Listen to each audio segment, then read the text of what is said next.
दुनिया में कुछ जगहें ऐसी हैं जो कभी लोगों की हंसी और उम्मीदों से भरी थीं, लेकिन आज सिर्फ सुनसान और रहस्यों का घर बन चुकी है। जैसे कि एक ऐसी झील जिसके किनारे सैकड़ों कंकाल बिखरे पड़े हैं और जिनकी मौत का रहस्य आज तक कोई नहीं सुलझा पाया, और एक ऐसा शहर जिसके नीचे 60 साल से लगातार जल रही आग ने उसे हमेशा के लिए खामोश कर दिया। इन जगहों पर कदम रखते ही आपको अतीत की सरसराहट सुनाई देती है। टूटी दीवारें और बिखरी हड्डियां जैसे अपनी खामोश जुबान से कहानियां सुनाने लगती हैं। ये सिर्फ जगहें नहीं है, बल्कि इंसानी इतिहास की अनसुलझी गुत्थियां हैं जो रहस्य और सिहरन से भरी हुई हैं। तो चलिए, आज हम आपको ले जाएंगे दुनिया की 5 सबसे सुनसान जगह की ओर, जो हमें समय, प्रकृति और इंसानी सपनों के सबसे रहस्यमयी किस्से सुनाती हैं। तो चलिए शुरू करते हैं। Number 1, Humberstone ghost towns. क्या आपने कभी सोचा है कि दुनिया के सबसे सूखे रेगिस्तान चिली के अटाकामा डेजर्ट के बीचों बीच ऐसी जगहें भी हैं जो कभी जिंदगी से भरी हुई थीं, लेकिन आज सिर्फ खामोशी और वीरानी का घर बन चुकी है। यह जगह कभी हजारों लोगों की उम्मीदों, सपनों और संघर्षों की गवाह थी, लेकिन आज यह शहर सिर्फ टूटी फूटी दीवारों, जंग खाई मशीनों और अतीत की गूंज से भरे खंडहरों में तब्दील हो चुके हैं। हम्बरस्टोन की शुरुआत 1872 में हुई थी, जब यहाँ पर प्राकृतिक सोडियम नाइट्रेट यानी साल्टपीटर की खदानें खोजी गई थीं। इसे सफेद सोना कहा जाता था क्योंकि इससे खाद और विस्फोटक बनाए जाते थे। दुनिया भर में इसकी भारी मांग थी और इसी मांग ने इस रेगिस्तान के बीच अचानक एक चमकता हुआ शहर खड़ा कर दिया। यहाँ कामगारों के घर, स्कूल, अस्पताल, चर्च, थिएटर और बाजार सब कुछ था। मजदूरों की जिंदगी कठिन थी, लेकिन उनके भीतर उम्मीद थी कि यह जगह उन्हें भविष्य देगी। लेकिन वक्त के साथ हालात बदल गए। 20वीं सदी की शुरुआत में जब वैज्ञानिकों ने कृत्रिम खाद बनाने का तरीका खोज लिया, तो प्राकृतिक साल्टपीटर की मांग तेजी से गिरने लगी। कभी जो शहर दिन रात गूंजता था, वहां धीरे धीरे सन्नाटा पसरने लगा। फैक्ट्रियां बंद हो गईं, मजदूर बेरोजगार हो गए और परिवार एक एक करके इस बंजर धरती को छोड़कर चले गए। 1961 तक आते आते हम्बरस्टोन और सेंटा लॉरा पूरी तरह वीरान हो चुके थे। आज जब आप इन घोस्ट टाउन में कदम रखते हैं तो ऐसा लगता है जैसे समय अचानक थम गया हो। स्कूल की ब्लैक बोर्ड पर समय की धूल जमी हुई है और अस्पताल के खाली कमरों में अब सिर्फ हवा की सनसनाहट सुनाई देती है। हर दीवार, हर गली और हर खंडहर अपने भीतर उन लोगों की कहानियां समेटे हुए है जिन्होंने यहाँ कभी सपने देखे थे।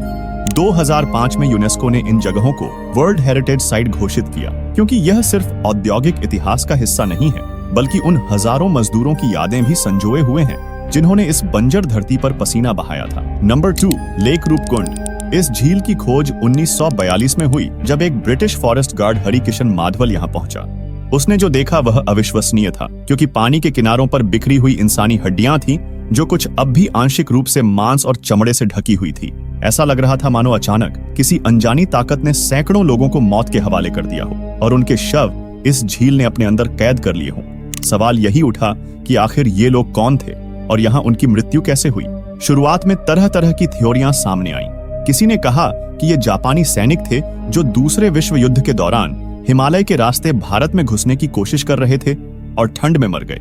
लोक कथाओं में कहा जाता है कि किसी राजा और उसकी रानी ने देवी का अपमान किया था और उसी के श्राप के कारण पूरा दल बर्फ और ओलों की बारिश में खत्म हो गया। लेकिन विज्ञान ने जब इसमें झांकना शुरू किया तो रहस्य और गहरा हो गया। कार्बन डेटिंग से पता चला कि इनमें से अधिकांश शव 8वीं और 9वीं शताब्दी के हैं, यानी यह त्रासदी 1000 साल से भी ज्यादा पुरानी है। और हैरानी की बात यह है कि सभी लोग एक ही समय के नहीं थे। कुछ शव 18वीं और 19वीं शताब्दी के भी पाए गए। मतलब अलग अलग समय पर अलग अलग समूह यहाँ मौत का शिकार हुए।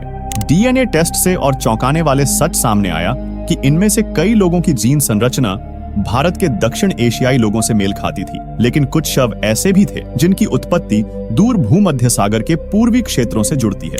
यह समझ से परे है, क्योंकि हजारों साल पहले कोई समूह भूमध्य सागर से यहाँ तक कैसे पहुंचा होगा।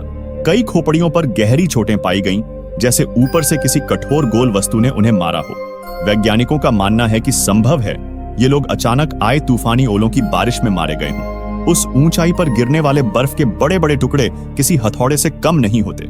आज रूपकुंड ट्रेकिंग का एक प्रसिद्ध रास्ता है। हर साल साहसी लोग यहाँ पहुंचते हैं, लेकिन जब वे झील के किनारे उन हड्डियों और कंकालों को देखते हैं तो एक अजीब खामोशी उनके दिल में उतर जाती है। यह झील सिर्फ एक पर्यटन स्थल नहीं, बल्कि समय की गवाही है। यह हमें याद दिलाती है कि इंसान चाहे कितना भी शक्तिशाली क्यों ना हो, प्रकृति के सामने वो आज भी असहाय है। Number 3, north brother island.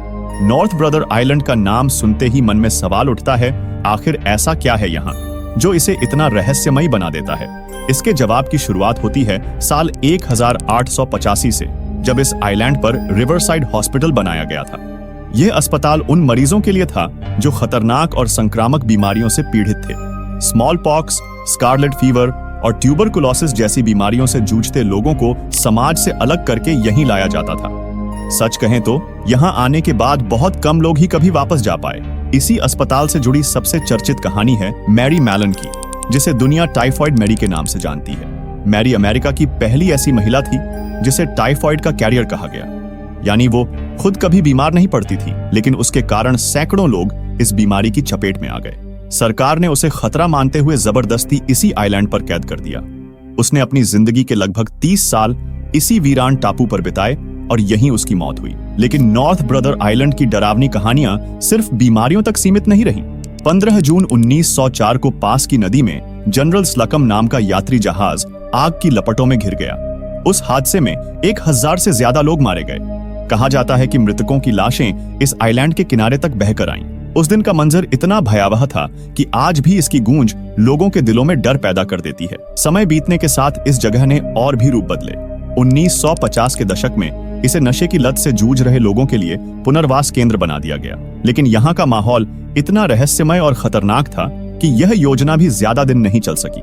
धीरे धीरे यह पूरा आइलैंड सुनसान हो गया और खंडहरों में बदल गया। आज नॉर्थ ब्रदर आइलैंड अमेरिकी सरकार द्वारा प्रतिबंधित क्षेत्र है। यहाँ जाना आम लोगों के लिए मना है।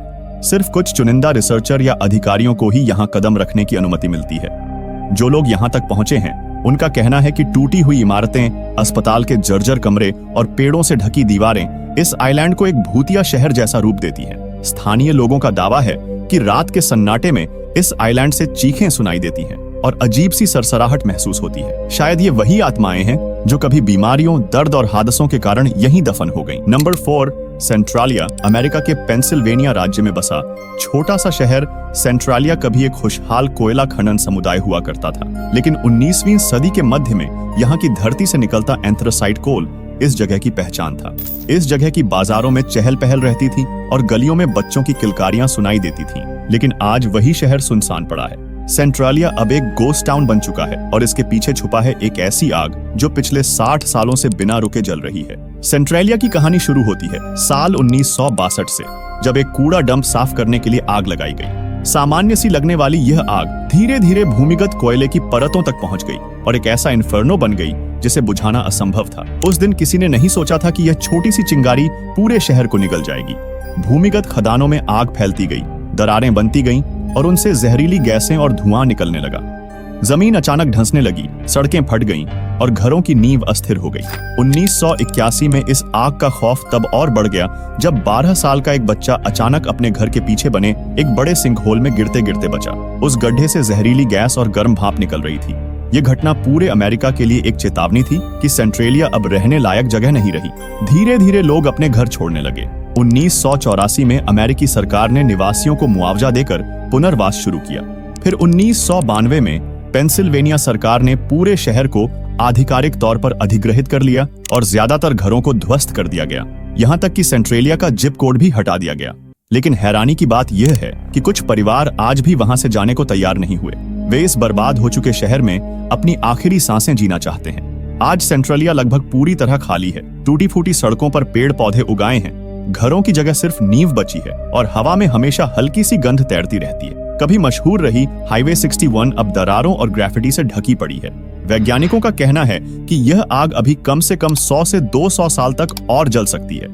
सेंट्रालिया की कहानी सिर्फ एक शहर की नहीं है, बल्कि यह इंसानी लापरवाही और प्रकृति के साथ छेड़छाड़ का नतीजा है। Number 5, Nabta Playa. यह जगह है नब्ता प्लाया, एक ऐसा प्राचीन स्थल जिसने हजारों साल से वैज्ञानिकों और इतिहासकारों को हैरानी में डाल रखा है, क्योंकि यहाँ सिर्फ इंसानों के रहने के निशान ही नहीं मिले, बल्कि ऐसे पत्थर और संरचनाएं मिली हैं जो आकाश से सीधा रिश्ता जोड़ती हैं। सवाल यह है कि उस समय के लोग जिनके पास आधुनिक उपकरण नहीं थे, वे इतनी सटीक खगोलीय समझ कैसे रखते थे।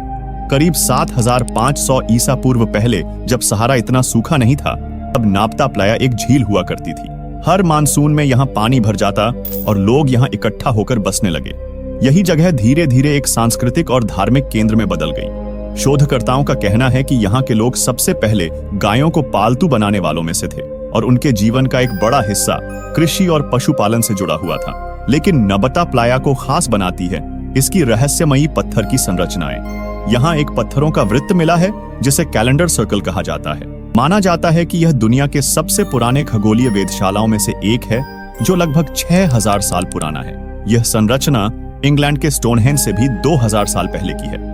इस पत्थरों को इस तरह सजाया गया है कि वे ग्रीष्म संक्रांति यानी समर सोल्स्टिस के समय सूर्योदय की दिशा से मेल खाते हैं। यह साबित करता है कि उस समय के लोग तारों और ग्रहों की चाल पर नजर रखते थे और उन्हें समझने में सक्षम थे।